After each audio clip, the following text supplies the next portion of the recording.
where we could stand one nation under God, indivisible, with liberty and justice for all.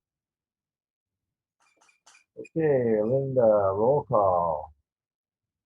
James Randall, Here. Dr. Brian Cherry, Here. Kristen Cambenzi, James Hewitt. Here. Glenn Sarka,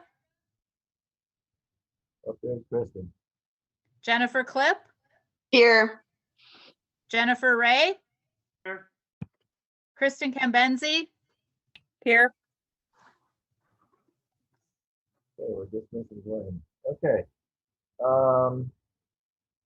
Everybody looked at the agenda, take a motion to approve the agenda. I'll make a motion to approve the agenda as presented.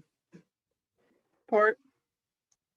Okay, we have a motion and support. Is there any discussion? Anybody want to add anything? Hearing none, we'll take a roll call vote. Linda? James Randall, Yeah. Dr. Brian Cherry, Yes. Kristen Cambenzi, Yes. James Hewitt, Yes. Jennifer Klipp, Yes. Jennifer Ray, Yes. All right, we'll move on to item number 5. Bill Saunders, you're on. Welcome, everyone. Have a pretty interesting, I think, agenda this evening with a lot of good information to update both the board and the public. We have a couple guests, Mr. Young and Mr. Tizio, who have been giving us some regular updates, progress of how our students are doing at Marquette Senior High School, and then also how things are going for us athletically. So I'm going to let John give us an update. He's got some pretty good statistics for us and how our students have been performing in this COVID year. So, Mr. Young. Thank you, Mr. Saunders. Thank you, ladies and gentlemen. Appreciate you allowing me to come in and share some information with you. The last time I was here, I was giving you all an update on our academic performance over the first marking period of the school year. And what I'd like to do tonight is give you an update to show you where things settled in at the here at the semester. So if possible, if I can share the screen, that would be great. Let's see here. All right, so right now what we're looking at are our first quarter failures for Marquette Senior High School. And you'll see here at the top, I've got a 5-year total with a 4-year average. The 4-year average represents what the average has been prior to COVID. And then of course the 2020, 2021 column here represents this current school year. And so you'll see that on a 4-year average, we typically have about 106 students that fail a class of some sort, all right? Now, of that 106, that does seem like a pretty large number, but realistically, that ends up typically being about 11% of our total population. And so in a typical year, you know, we have between 950 to 1,000 students. And so on average, over the last 4 years, we've had about 11.13 fail at least one class or more. Now this year, if you recall back at the marking period when I joined and shared some data with you at that point in time, we were actually running at 51% of our online students failing one or more classes. And we were at 16% of our in-person students failing one or more classes. So when you take a look from the time that we met last until now, we've been able to make some significant improvements, which is fantastic for our students and shows, you know, the work and effort that our teachers and our counselors, as well as our tutors that we've put in place, have been doing to really help these students get back on track. So you'll see that, you know, originally our in-person was at 16% at the end of the first marking period. We brought that number down to just over 10% for the semester. And our online was at 51% at the marking period, and we brought that down to 30.63 for the semester. Now, if you recall, on average, About 45% of students across the state over the last, well, actually, since they've been tracking this number for online students, typically fail online classes. And so for us to get that number down to 30.63 is a great result. However, that is still far too high for us to feel comfortable, about the success of our students. And so you'll see in these numbers that the in-person, we were able to do a really solid job. And in fact, that 10.48 comes in below our 4-year average and right in line with where we've been the last 2 years. And so that's a pretty good number. But that 30.63 is much higher than what we typically see with our online students. And so that, again, will be something we will continue to work on improving over the second half of the school year. Now, last time we spoke, I shared with you that we were putting 2 tutors in place and that those tutors were going to target those online students and try to provide them some academic support, really focusing on organization, maintaining timelines, communicating with teachers, those kind of things. They've been doing an outstanding job, and that's a main reason why that number is decreased as it has. We're going to continue to work on that this year. I'll look forward to presenting where we come in at the end of the school year with you as an update to show you, what progress we've been able to make there. But again, right now, those are the numbers that we're sitting at. So if you notice, there's a couple things here that we see in this trend data that we've got here. First of all, right now as a total, this would be the combination of both online and face-to-face student. 17.26 of our percent of our students have failed at least one class or more. That is significantly higher than what we have been averaging over the last 4 years. So that has a lot to do with the fact that this year we have such a significant number of students that are online, and that drives that up, as well as just students in general struggling.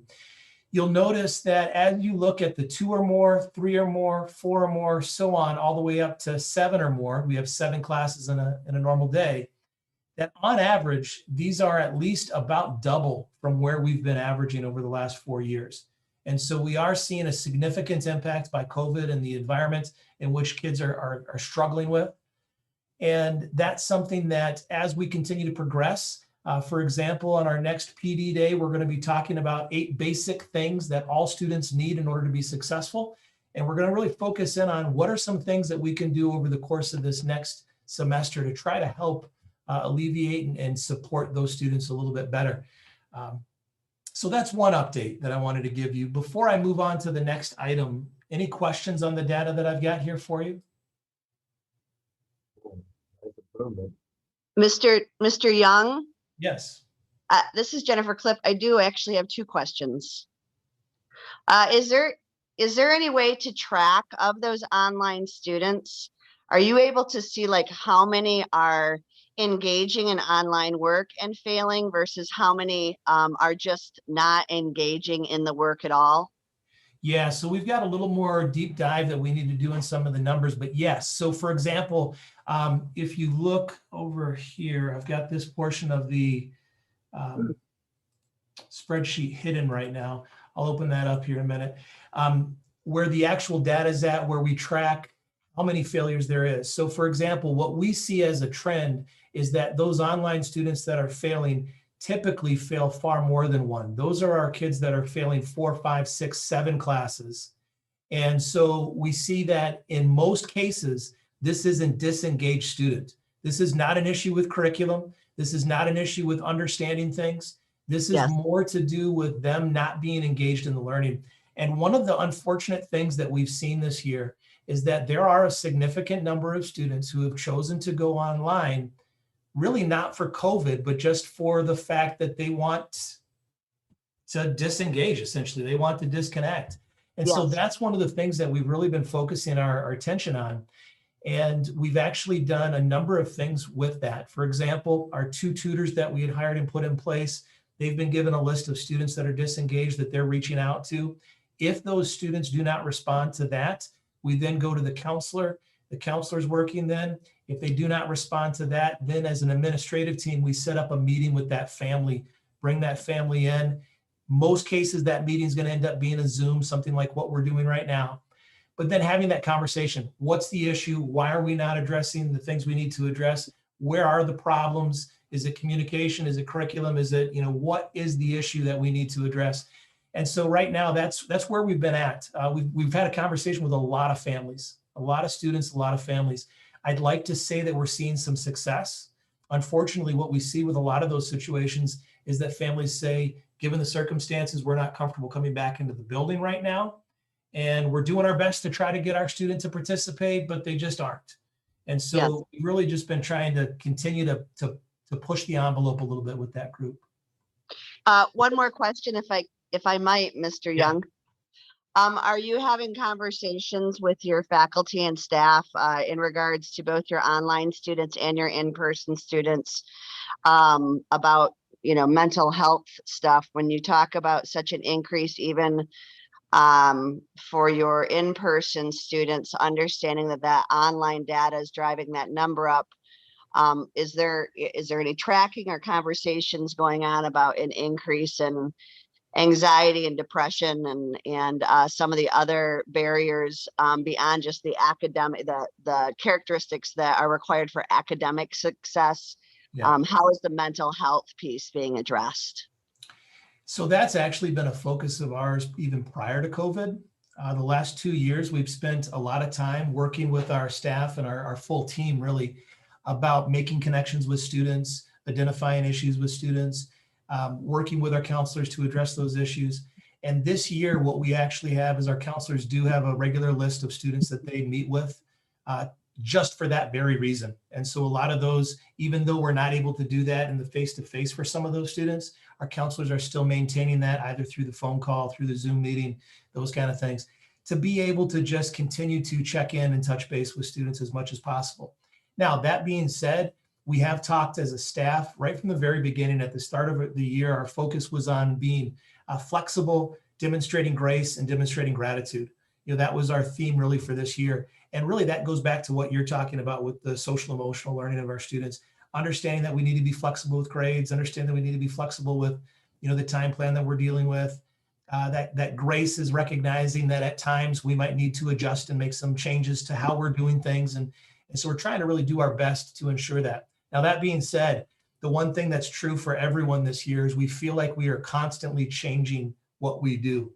Yes. Anytime we settle in on something, we really can't settle in on anything for the long term because something new comes up that we need to address, whether it's student performance, whether it's the disengagement, whether it's the social emotional. And so we're always kind of tweaking things and making changes. I know Mr. Saunders said back at the beginning of the year, and I thought well-spoken, is that the plans that we put in place this year are working plans. These aren't final plans. These are things that we'll continue to adjust, as we need to. And so you'll see a lot of that, as we continue to move forward, especially with the social emotional issues.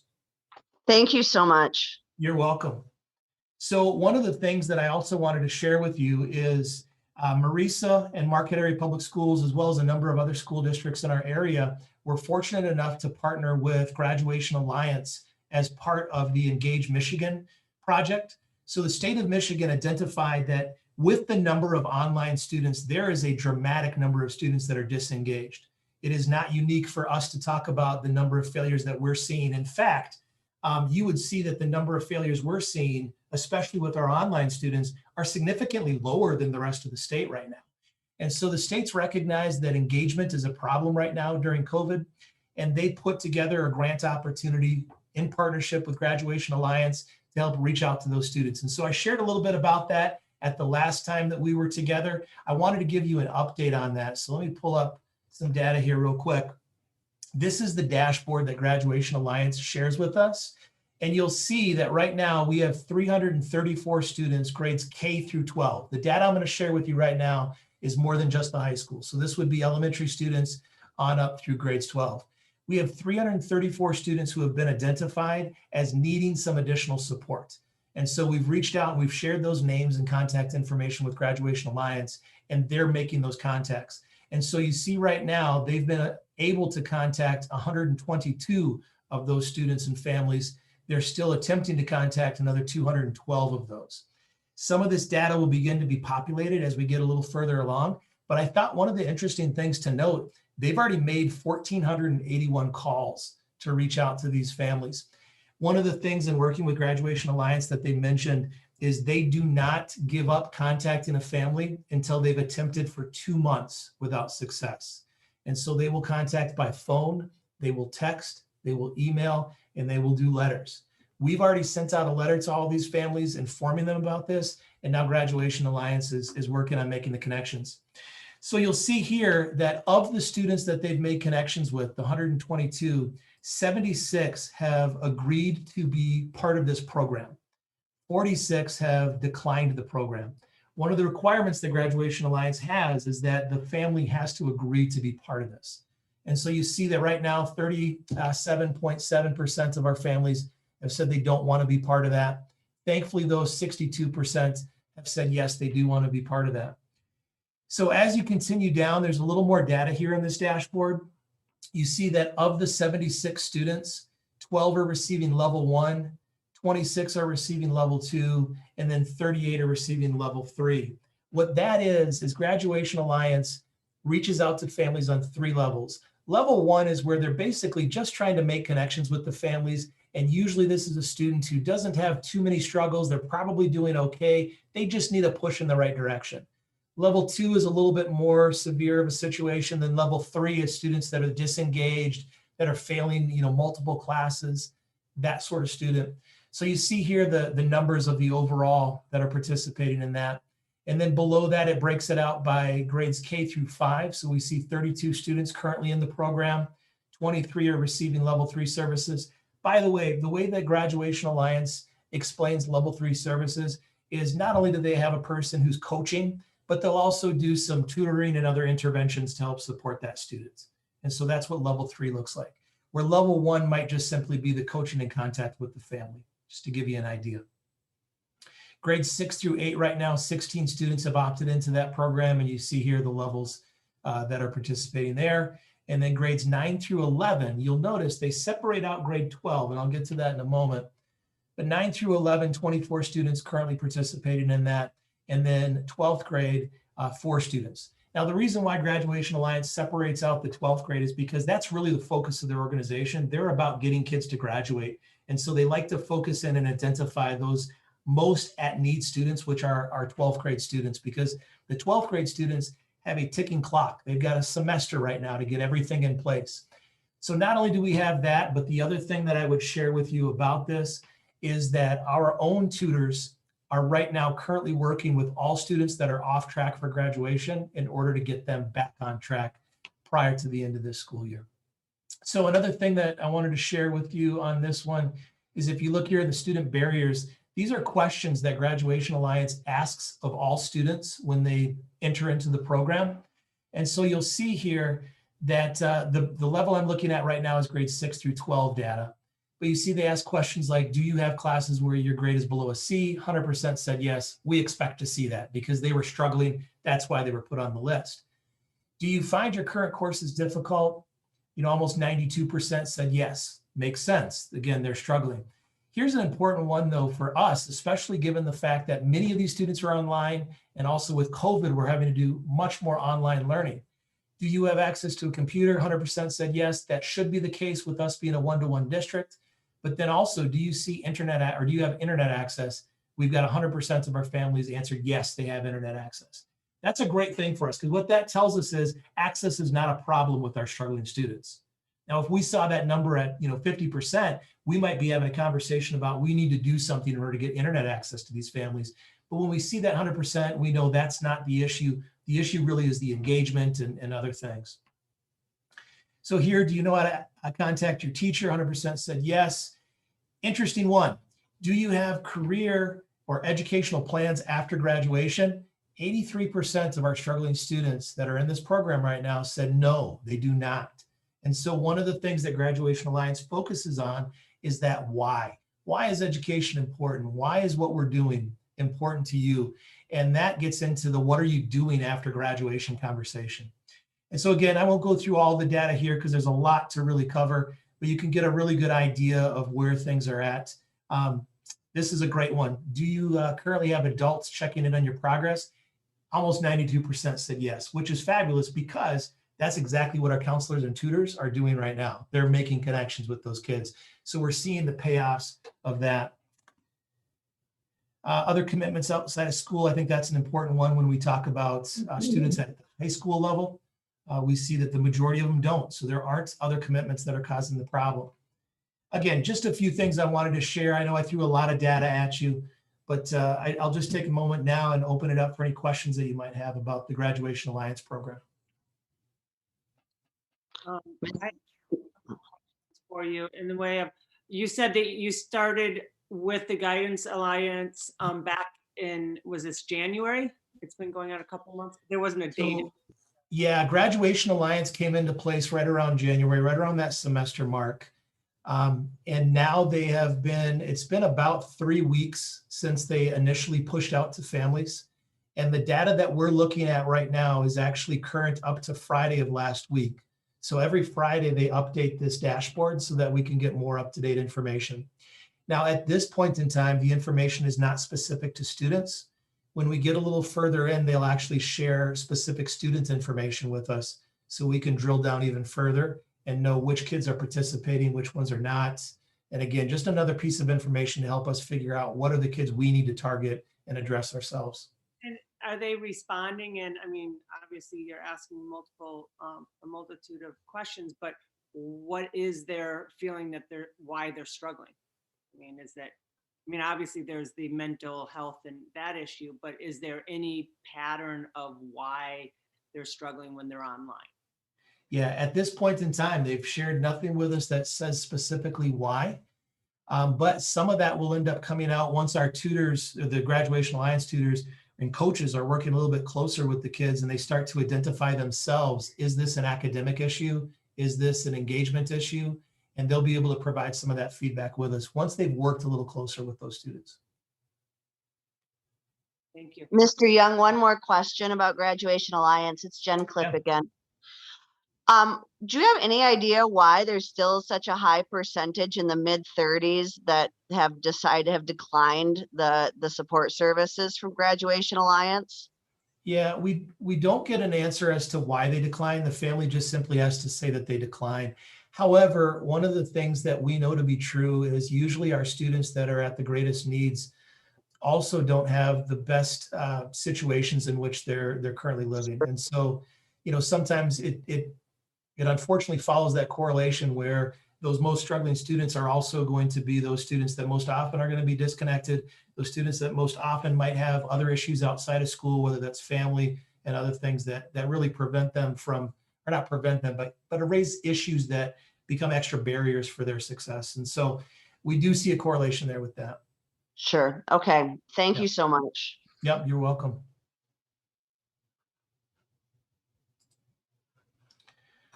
All right. Well, thank you folks for your time. I really appreciate it. As always, feel free to reach out if there are any questions or anything I can do to help answer any of these providing more information about this stuff. Thank you. That's good information, especially from the last report that you gave us. That was generating a bunch of questions. That's great. Thanks, John. Just one other clarifying point. Is there any duplication with the kids in Graduation Alliance and those that those two new counselors are working with that you hired? Yeah, so the counselors had already begun before Graduation Alliance started, and there is going to be some duplication. However, what we've instructed our tutors to do is until we have confirmation that that family or that student is working with Graduation Alliance, we want them to continue to work with that student. Once we have that confirmation, they're going to pull back from that student and they're going to go to their list of kids that they can add on to their list.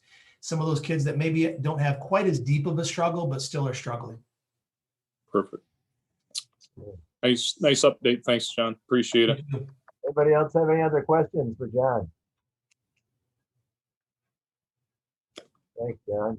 All right. Thanks. Okay, we're gonna welcome Mr. Sarka. I see him on there now. We're gonna go to Mr. Tizio for an athletic update.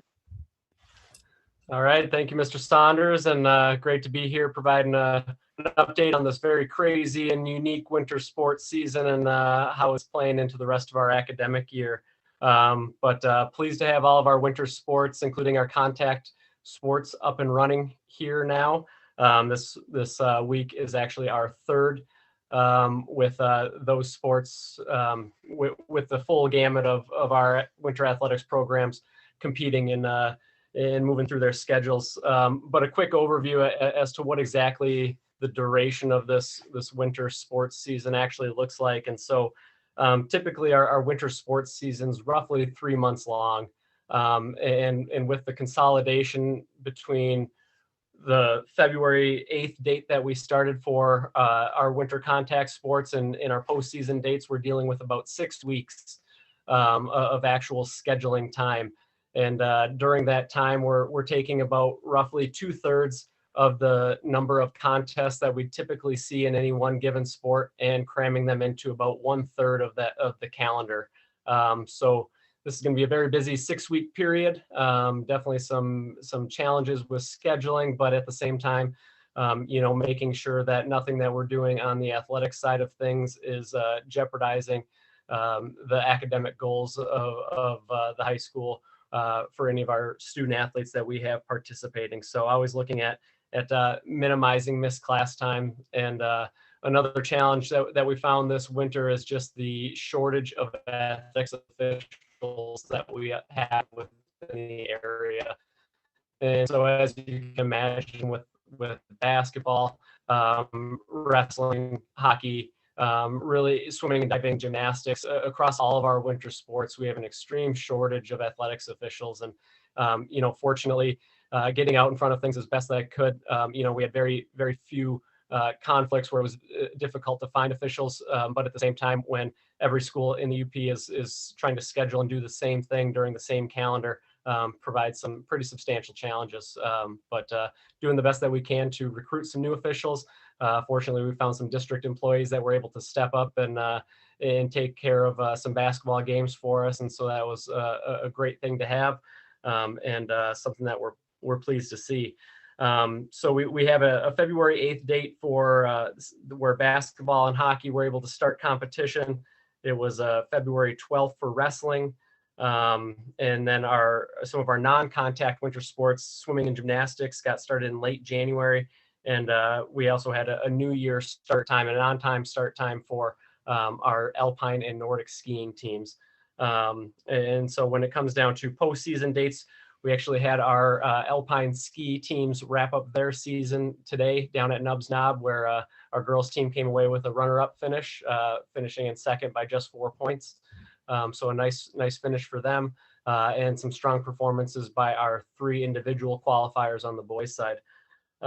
So that'll conclude our alpine ski season.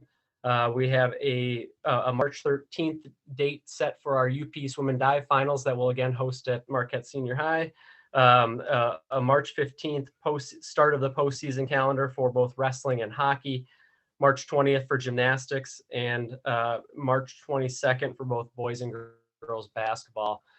So again, that's going to be a fast and furious next month or so, and has been to this point. But we can definitely see the desire from our student athletes to do anything and everything that they need to do from their end, from our coaches as well, to be able to safely participate in athletics. And in terms of our participation numbers and where they typically fall, I think we're down maybe just a little bit in all of our sports.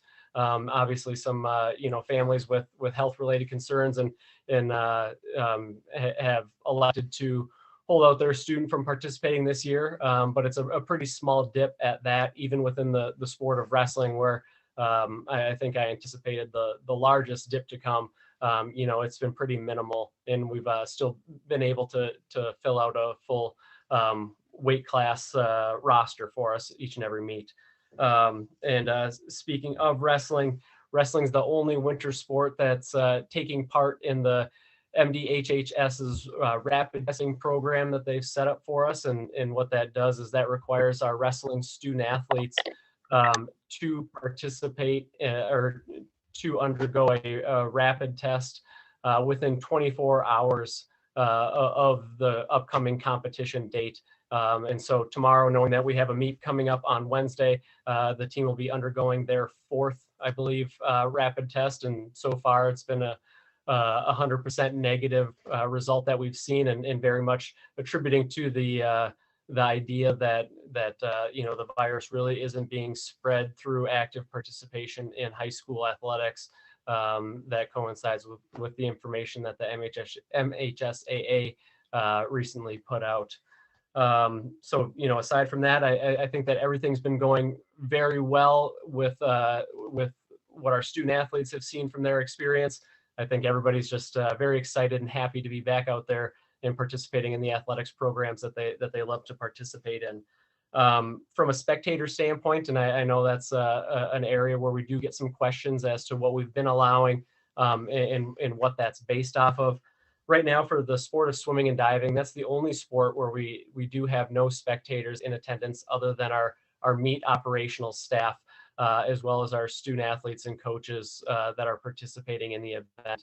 And the rationale behind that is simply because of the small square footage of our pool deck size, knowing that we have easily the largest two teams between our boys and girls teams in the UP, as well as meet workers.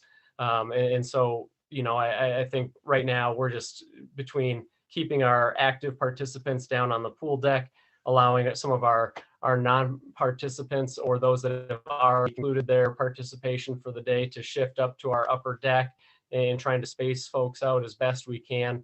That really maxes us out for that facility. And so we will be staying at a no spectator format for the remainder of our swimming and diving schedule.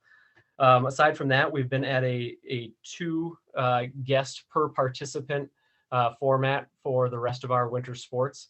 And that coincides with the MDHHS's recommendation that they put out, along with the most recent order that got us back started with winter contact sports, I should say. So we've been at 2 per participant there, also coinciding with what Lakeview Arena has for their Marquette Junior Hockey games and any games taking place inside Lakeview as well. And so far so good there. I think the idea is that we've been able to allow parents, guardians, or immediate family members in there. And I think the biggest concern that we would have moving forward is the idea of seeing a student section at some games. I think we're just not quite there, knowing the difficulty in keeping our students spaced out and masked at all times. From being the administrator at all of our games, I will say it's a challenge, and can be very frustrating at times to keep everybody masked, especially trying to, and it's a tough message to pass along to 10 basketball players when they're on the court and trying to keep masks above the nose at all times. But, at the same time, at the quality and level of quality that I would like to do things. I know how important it is for us to kind of be the leading force here in the UP and within the area, for what we look like, not only to our own constituents coming in the building, taking part in this athletics experience that we have, but also their parents, guardians, as well as the general public. So, that's a responsibility that I take very seriously, and wanting us to make sure that we're doing our part at all times and appearing that way to others. Along the same lines with spectators, can't thank enough the efforts of our Red SBN program and Eric Hammerstrom, who have been live streaming every one of our home events. This is a huge resource for us, not only being able to live stream these events, but also the quality at which they do it with having a student staff that provides play-by-play during the games. They do a lot of work that we don't see at many of our peer institutions. And so the effort that they put in, especially Eric himself, on setting up equipment and being there for every game, I really can't thank him enough. So that's been a huge part of what we've been able to offer those that can't be in attendance. And then really lastly, with just how this was going to translate into the spring sports season, we saw today that the MHSAA and us as a representative council have just pushed back the start of spring sports 1 week from the initial start date, which was March 15th. We're now going to be able to get started on March 22nd.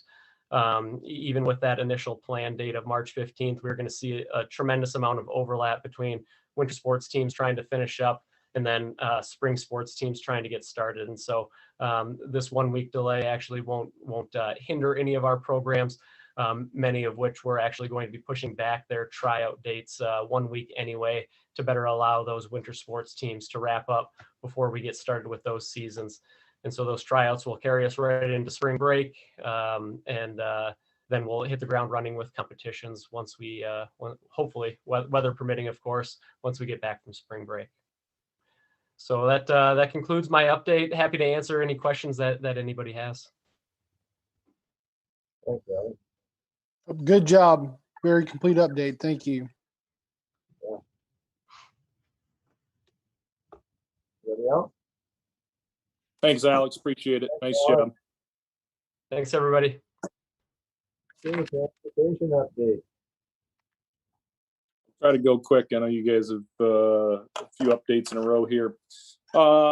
Most of you know as board members who I've worked with over the last several years, transportation at MAPS, certainly one of those areas that probably we have phenomenal folks working in transportation, but one of those areas that certainly is your superintendent has maybe caused me some of the most anxiety over the years.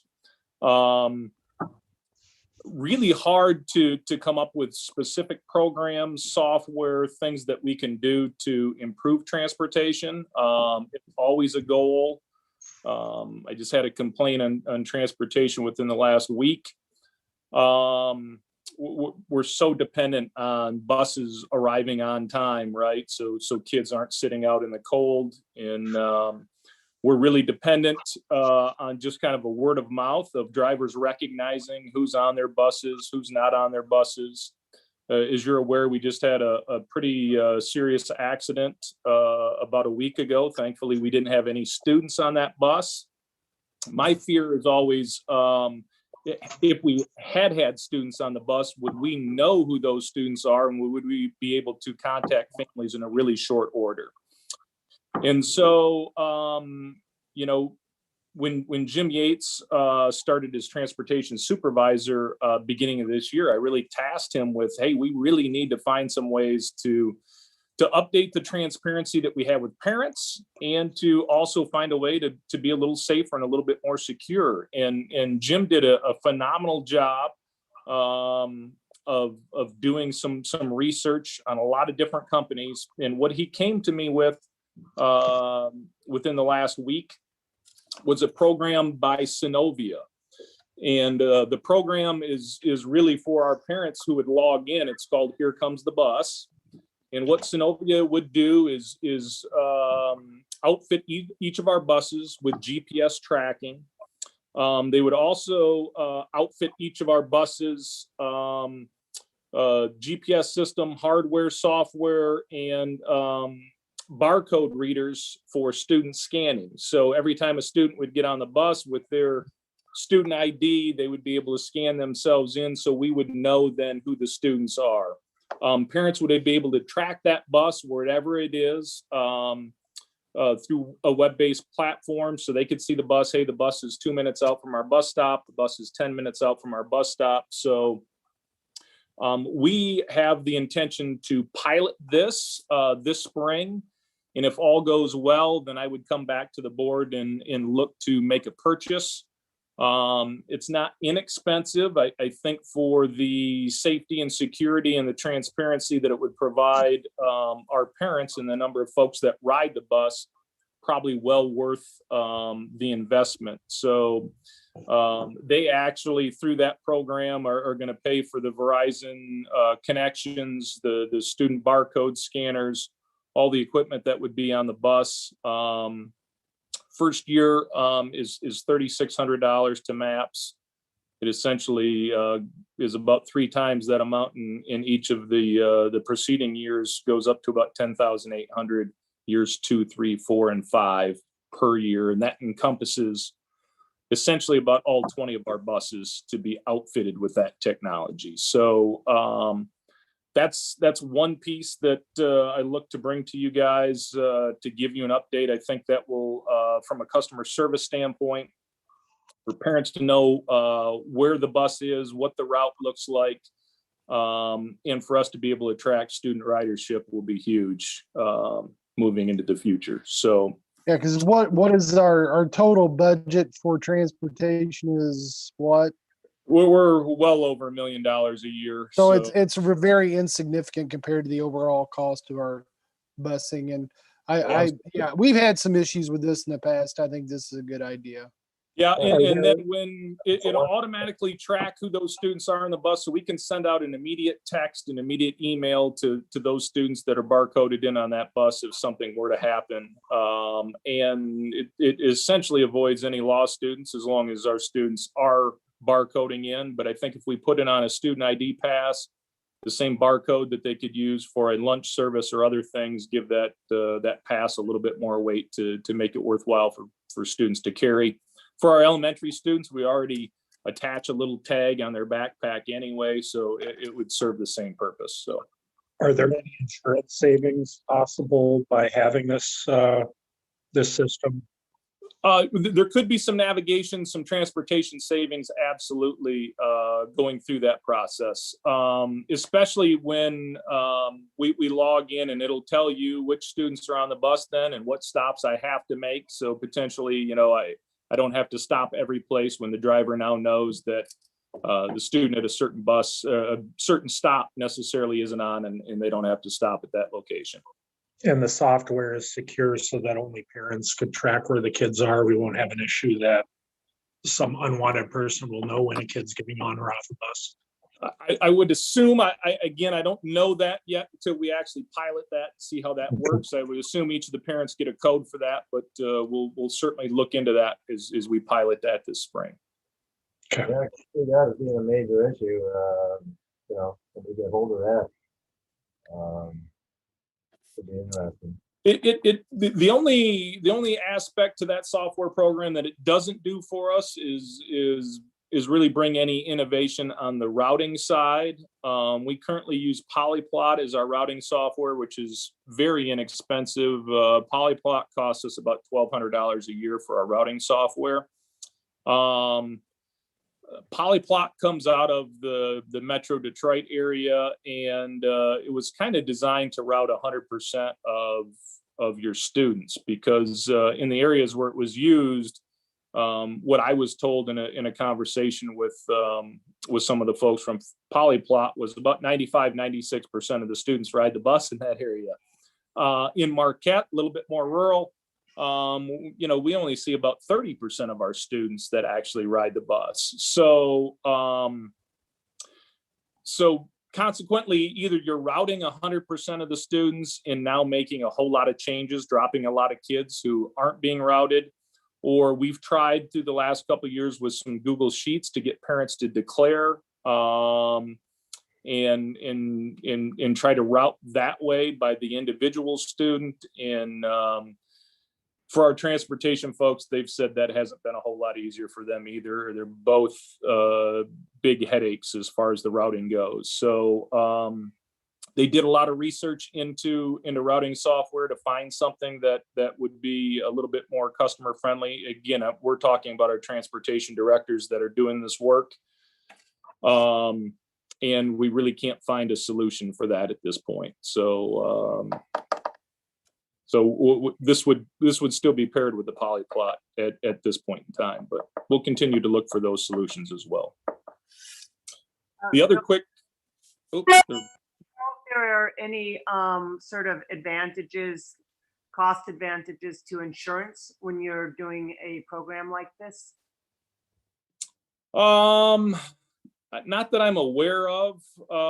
We could certainly check with SETSEG and see if there was any. I don't know what those policies. Deb's probably a little bit more adept at how that insurance piece might fit, if at all. I don't know if she wants to weigh in, but I'm not really aware.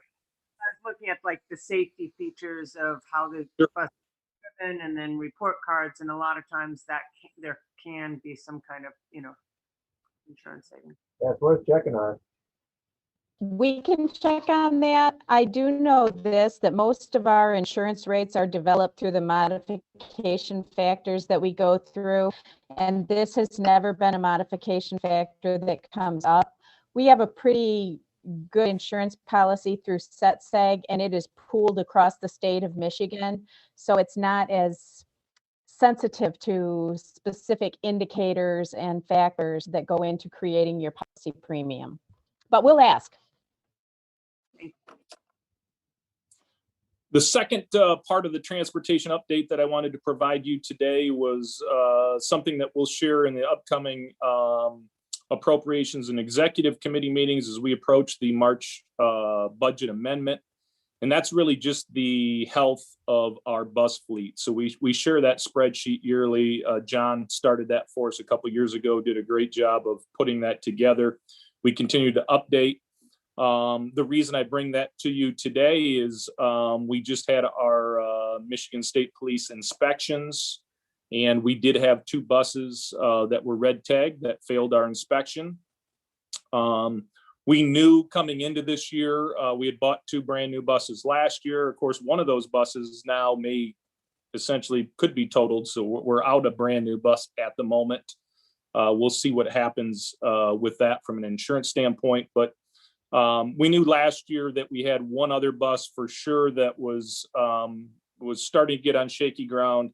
That bus failed inspection today, along with another bus. One of the 2 of them, according to Mr. Yates, is going to be able to undergo some repair. Most of these are rust issues, underbody and those types of things, supports rusting out that will require some welding and some fabricating work by our folks. So one of the 2 of them is going to be repairable. This would certainly be a backup bus that wouldn't be a bus that we're going to use every day. But both of them conceivably. But we are going to have to look at moving forward with probably keeping on that bus rotation. So, Deb and I will come to you guys at the March amendment and look at some potentially a couple new bus purchases, especially a lift bus. That's probably our most critical bus that we have right now. And one of those is red flagged, and we may not get that bus back on the road. So that would only leave us with 1 lift bus. And the ages are starting to get up there. The fleet that we use right now, the majority of the buses, the 14 buses that we see daily on our routes, range from about 2009 to our newest buses, which are 2021. The majority of our spare buses, our backup buses, those go all the way back to 2002 is our oldest spare that we use right now at the moment. 20-year-old bus. Essentially all our spare buses are right around about 200,000 miles. And the majority of them, do have some type of body and framework issues just due to the nature of the age.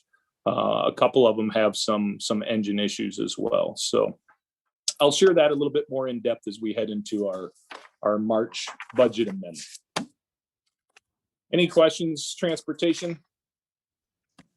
You didn't talk about the job moving in transportation. We're going to do that in executive, or you want to mention that now? I think so. I'm not covering it again. We can, when you guys give the report, the update, we'll cover that. I've covered that with most of the board at this point. So, and I sent out a district notification. So Jim Yates has been with us about maybe 8 months or so. Joined us over the summer. He's going to pursue a couple other options. Moving forward, did a great job for us. Jim was a good hire. So in a pretty short period of time, we went from John Kirkowski with 20 some years to Jim. And again, just with the institutional knowledge and everything happening over there versus really doing another search. And the previous, we actually interviewed for John's replacement twice because we didn't know how that was going to shake out. Didn't really get a very deep applicant pool. So again, I'm one of those folks that if somebody's doing a good job and knows the job, regardless of degrees or things like that, they're capable of doing it. I'm going to take a look at that individual. And Deb Fuhrer, who's been in transportation probably close to 30 years now over there. She's capable of stepping in and doing that job right now. So So I've asked Deb Fuhr to take on and be that transportation supervisor. Yeah. Having been a substitute bus driver, I can say Deb is definitely capable of doing that job. What it'll allow us to do is train or get a new secretary in there, which is really what Deb's current position is. And then when we have the turnover, I'll be honest, Deb is getting close to retirement. So this will be a short-term kind of fill for us. But it will allow us to have some consistency then in that department. So we'll have somebody else that'll be able to step in and have some institutional knowledge when she steps away. Next piece I have for you is merit and hazard pay. And as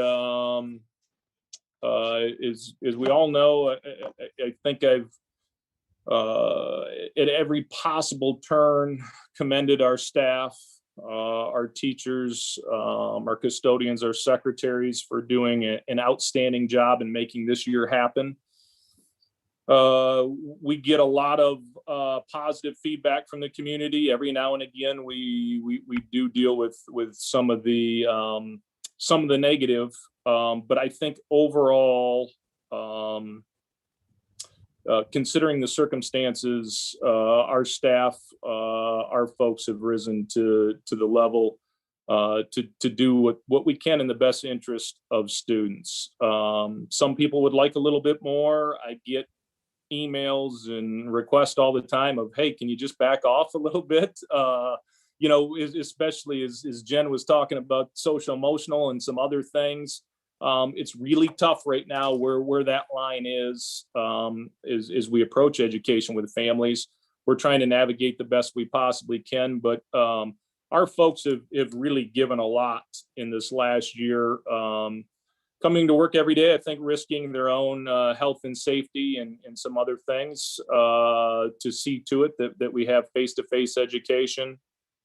We have custodians that are working in now gyms and arenas and other stuff with a lot of folks working around students.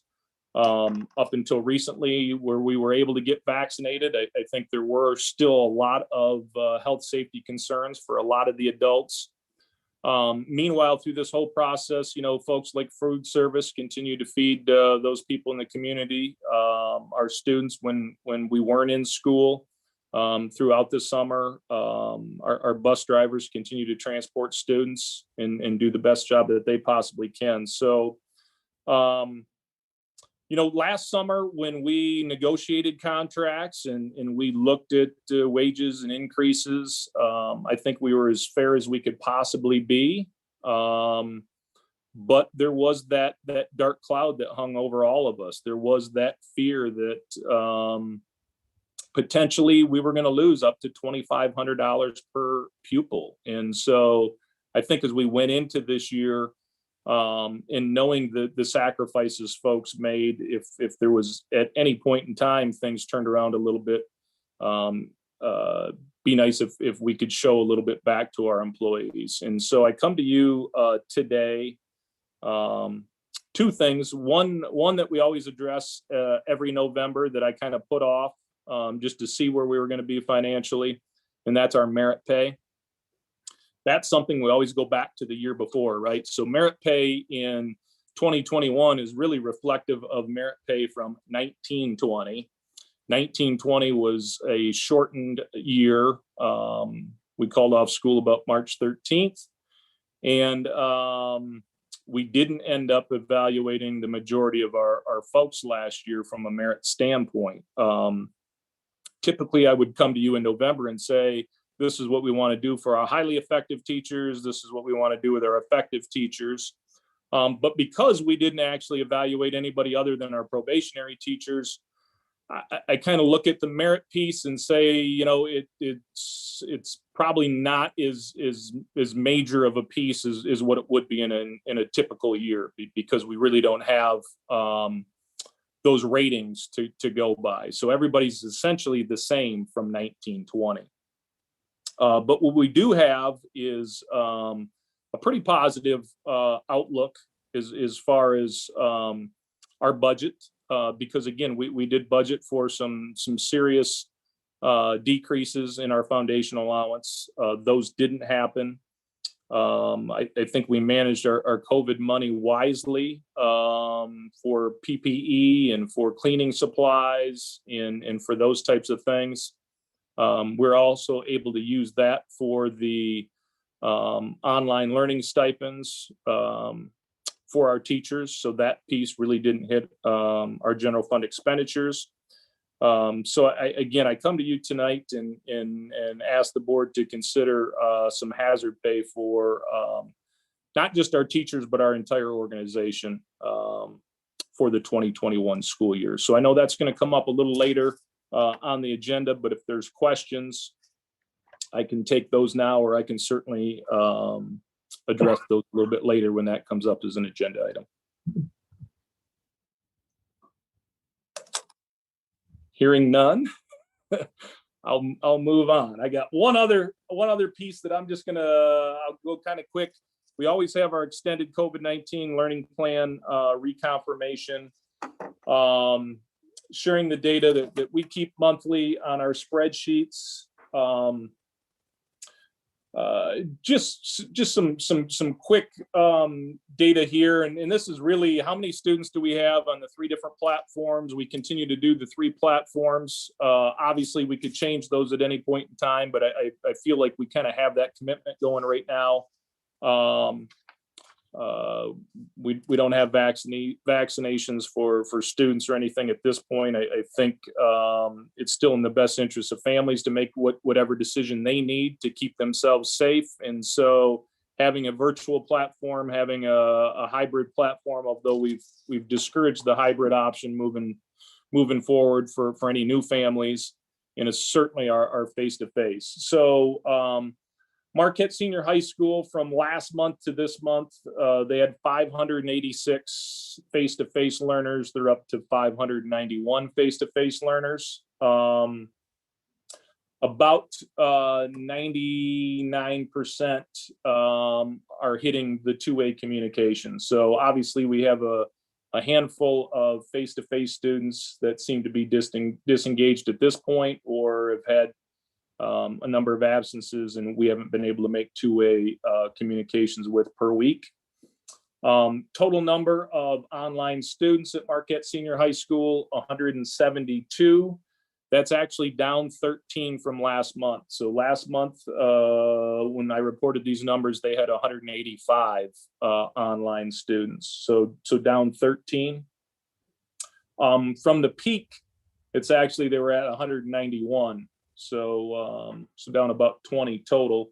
And again, that number's come down quite a bit in the last month, probably the change from first semester into second semester, some kids opting back in. And total number of hybrid students at Marquette Senior High School, 150. And that's actually down 11 from the previous month. So again, going from first semester to second semester, we've seen 11 more of those students make an adjustment. Again, the number of interactions between our face-to-face and our hybrid students were at 100%. Marquette Alternative High School, face-to-face is 120. He's actually up 4 from last month. Total number of 94% hitting that 2-way interaction rate. Total number of online students, 32. That hasn't changed, and he doesn't have any hybrid students at the alternative high school. Bothwell is at 578 face-to-face. Again, that's up about 12 from last month, where they were at 14, I guess. They were at 564 last month. So 14 more students. Overall, that's probably the school that we've seen the biggest jump. When we started tracking this back in November and had to first report it to the board, October, I guess, 502 they had face-to-face, and they're up to 578. So quite a jump there. He's again about 99% of those students that we're able to track for the two-way communications per week. Total number of online students at Bothwell are at 99. Last month, they were at 115, so that's a drop of 16 online students. And total number of hybrid students are at 36 for Bothwell. Again, those numbers, hybrid is 100%. Their online students, they're at about 97% of the two-way interaction. Cherry Creek, 316 students face-to-face, increase of 5 over the previous month where they were at 311. 51 students who are online, that's down from 60 the previous month, and 19 students who are hybrid out at that building. Graverette is 246 face-to-face, an increase over the previous month. We had 239. 30 students who are online at the moment, a decrease of 8. They had 38 last month who were online, and 14 hybrid, which is an increase of 2. They were at 12 hybrid the previous month. Their rates are still pretty high, 98% with the two-way interaction rates for their face-to-face students, 93% for the online students. So that number is a little lower, 100% for their hybrid students. Sandy Knoll, 305 students face-to-face. Again, a pretty significant jump over last month where they only had 289 students face-to-face. Wow. So a pretty big jump there. 66 students who are online, that's down from 74 the previous month, and only 10 hybrid students, which is down from 13 from the previous month. And then Superior Hills, 301 students face-to-face, which is up from 290 the previous month. 36 online, which is down from 46 from the previous month. And only 6 hybrid students. And they're at almost 100% across the board with the two-way interaction rates.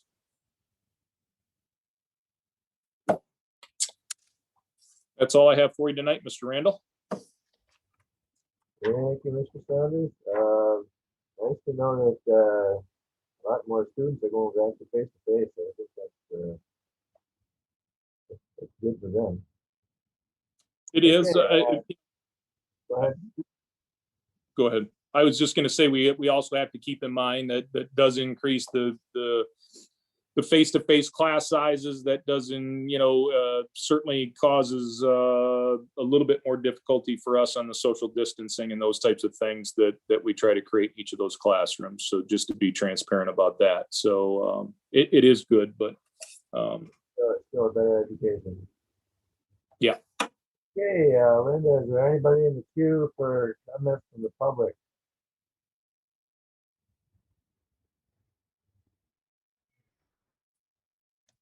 Okay, thank you, Ellie. Item number 7, the consent agenda. Minutes from the regular board meeting of January 25th. Personnel report dated February 2021. Financial reports of January 2021. Receipts and disbursements and financial reports. We have a motion to approve that agenda. I'll make a motion to approve the consent agenda as presented. Support. Okay, any discussion? Hearing none, we'll take a roll call vote. Linda? James Randall, Yes. Dr. Brian Cherry, Yes. Kristen Cambenzi, Yes. James Hewitt, Yes. Glenn Sarka, Yes. Jennifer Clip,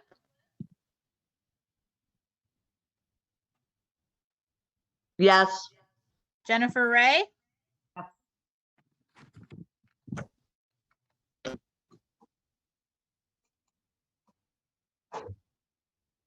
Okay. Motion passes.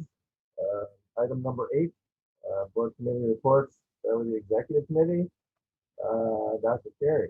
Okay, so let me make sure. Yep, I'm not muted. I had to go back and make sure I wasn't muted. So the executive committee met on Wednesday, February 10th at 2:30. That was Ms. Kambenzi, Mr. Randall, and myself. A lot of what we discussed has already been discussed, or it's going to be discussed coming up.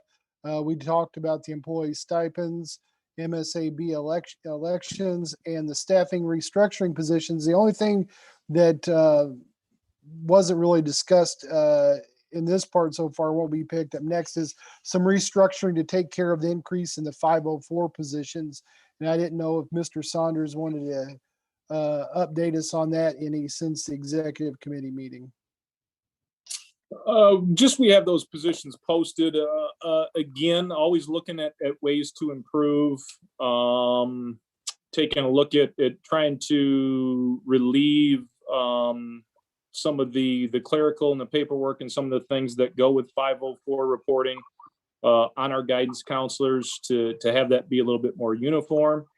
And essentially to free them up and allow them to do a little bit more counseling. So looking at packaging that with the nursing position that's now open due to retirement, and really having somebody dedicated to doing that 504, following through, making sure that that our teachers and staff have the necessary information on those 504 students, making sure that that's getting plugged into Skyward, and someone to actually do the scheduling of the yearly meetings, and all the work associated with the 504s, and looking at really adding a halftime secretary to take on that piece. So that would be a personnel increase as far as the district goes.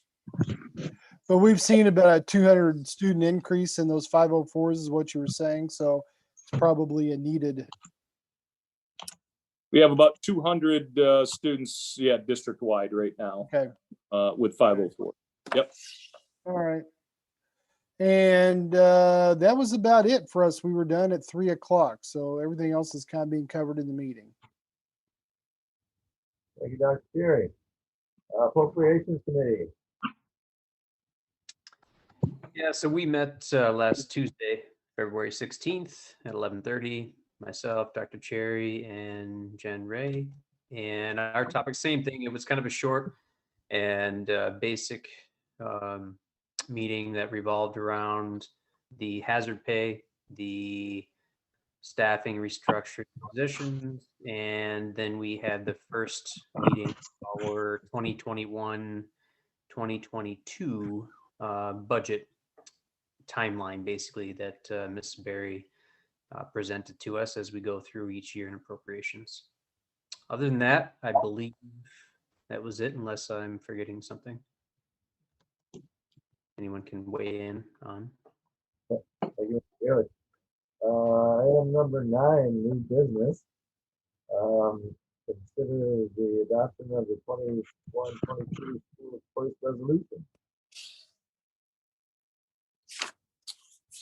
That's something we do yearly. It just allows us to then start to accept school of choice students. We usually do this prior to our kindergarten registration. So is we open up kindergarten roundup, which is March 8th, 9th, 10th, something like that off the top of my head. Although this year it'll be an online program that Linda Hopper is working extremely hard to get up and running for us, versus bringing folks in and meet at a specific location. We do need that school of choice in order to be able to enroll students from outside the district. Okay, I believe we need a motion for this. Consider a motion for the adoption of the 21-22 school choice. I'll make the motion that we adopt that resolution.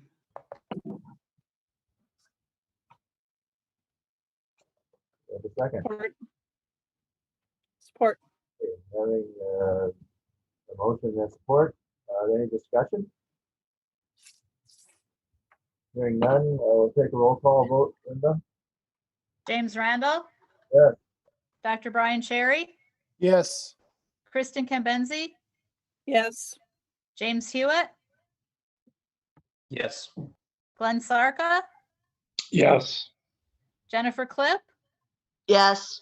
Jennifer Ray,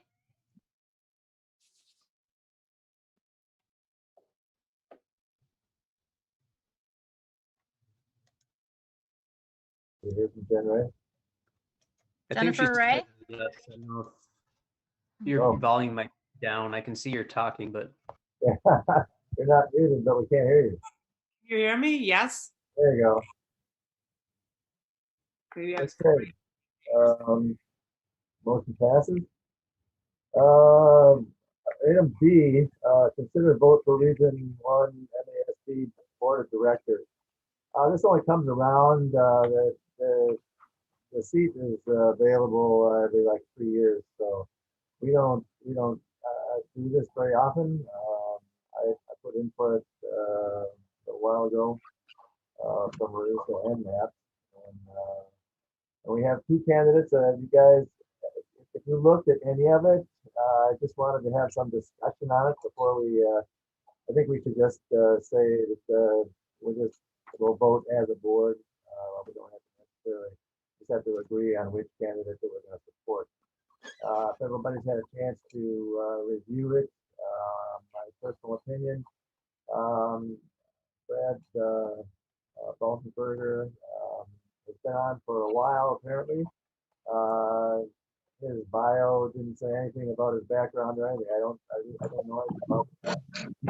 I thought that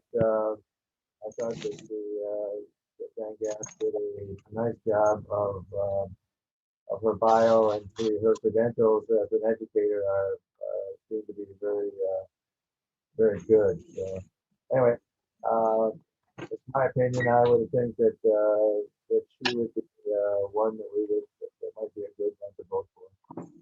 Anybody else?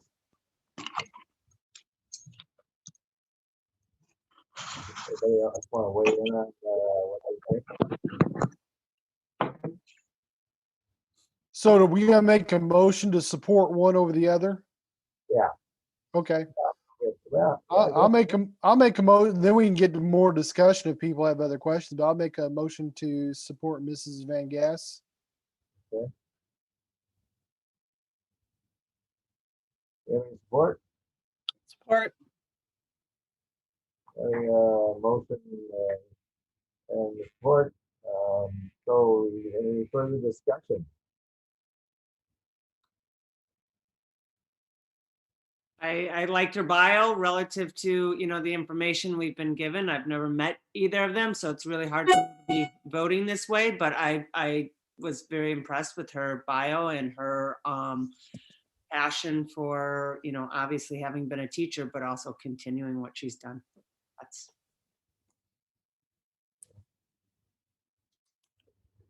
Any other discussion? Hearing none, I guess we'll take a roll call vote. Brenda? Okay, so the roll call vote will be, a motion was made to vote for Janice Van Gass from Norway Vulcan Area Schools. So the ayes and nays will be, are we in support of voting for her as a board? James Randall, Yes. Brian Cherry, Yes. Kristen Kembenzi, Yes. James Hewitt, yes. Glenn Sarka, Yes. Jennifer Clip, Yes. Jennifer Ray. Yeah. Motion passes 7-0. Thank you. Item C, consider the merit and hazard pay. go on that, Bill? Well, again, I already kind of touched base on that under my superintendent's report. Again, my rationale for the merit portion, something we typically do in November, is because we really didn't evaluate last year, to just kind of treat that even across the board. So my recommendation would be that we would offer $50 merit pay to all our MAEA and our MABA employees. And I was looking for a $500 hazard pay to each of our MAPS employees. So the total cost with no benefits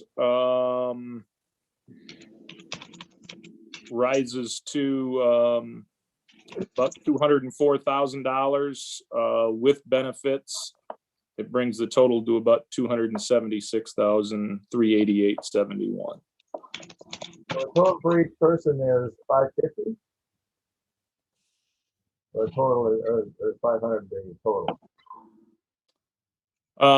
That would be 500 to the parent, the teachers and MABA would get just a little bit more. They would get 550 because they would get their merit pay with the hazard pay. I will make a motion that we go with the 500 hazard pay and the $50 merit pay. I'll second. Great, that's fantastic. We have a motion and a second. Any further discussion, everybody? Discussion is just going to be that I think I need to abstain from this. I believe so. Okay. Yes. Okay, hearing no further discussion, we'll take a roll call vote. Linda? Okay, so the motion is for $50 merit pay and $500 hazard pay. James Randall, Yes. Dr. Brian Cherry, Yes. Kristen Cambenzi, Yes. James Hewitt has abstained, Glenn Sarka, Yes. Jennifer Clip, Yes. Jennifer Ray. Yes. Motion passes 6-0. Great. Excellent. Okay. Our employees will be appreciative. So thank you guys. Yeah. Well, they deserve it. It's been a heck of a year. Well, Ellie and Linda, is anybody in the queue for comments from the public?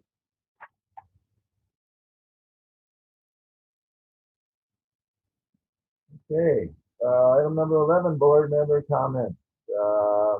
Start with Ms. Wright. Jen?